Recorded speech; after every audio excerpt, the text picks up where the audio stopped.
Imagine you are floating in space. No sound, no air, just silence. In front of you, something invisible. You can't see it, but you can see what it's doing to everything around it. Stars bending, light twisting, reality itself warping. That is a black hole. A black hole is born when a massive star collapses under its own gravity.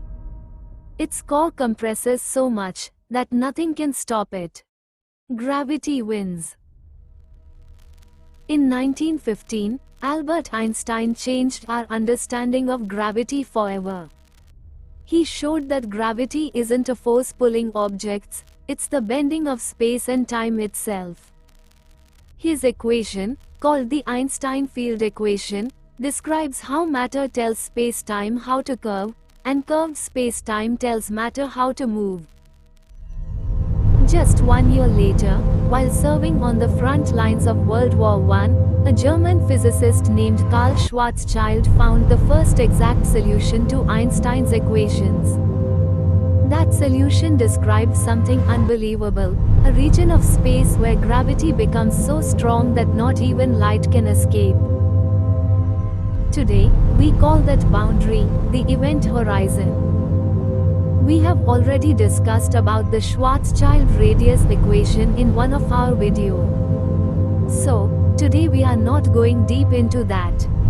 The link of that video is in the description. You can watch that video to understand how Schwarzschild radius equation explains the behavior of gravity on event horizon. Now imagine, you are not observing the black hole. You are drifting towards it. At first, nothing feels strange. You are just accelerating, faster and faster.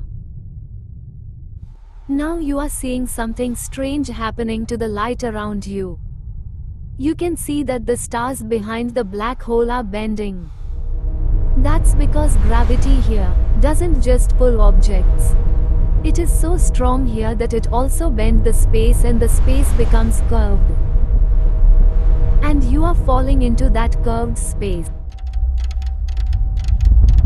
To the person watching from far away, you are slowing down. Your clock ticks slower.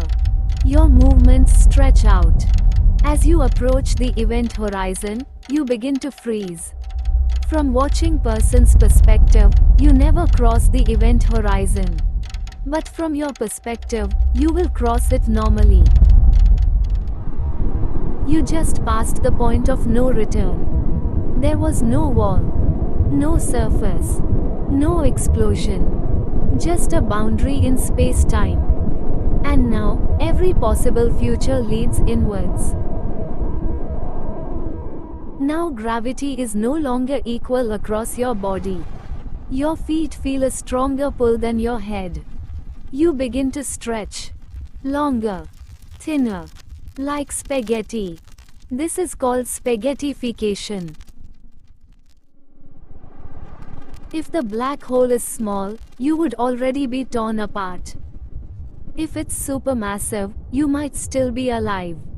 If you are thinking how small black hole can tear us at event horizon but supermassive black hole can't, then please go to the link in description and watch the video where I have explained how this happens.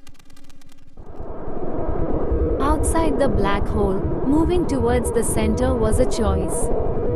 Inside the black hole, it is your future. Here, the direction towards the singularity becomes like time itself. Just as you cannot stop tomorrow from arriving, you cannot stop the singularity as well. Space is collapsing. Tidal forces become extreme. At the very center, physics breaks. Density becomes infinite. Our current laws of physics cannot describe what happens next. And while all this is happening to you, the outside universe never sees you fall in. To them, you are frozen at the edge forever. Black holes don't just trap matter. They trap time. So what would happen if you fell into a black hole? You would meet a place where physics ends. But more importantly, you would witness the edge of human knowledge.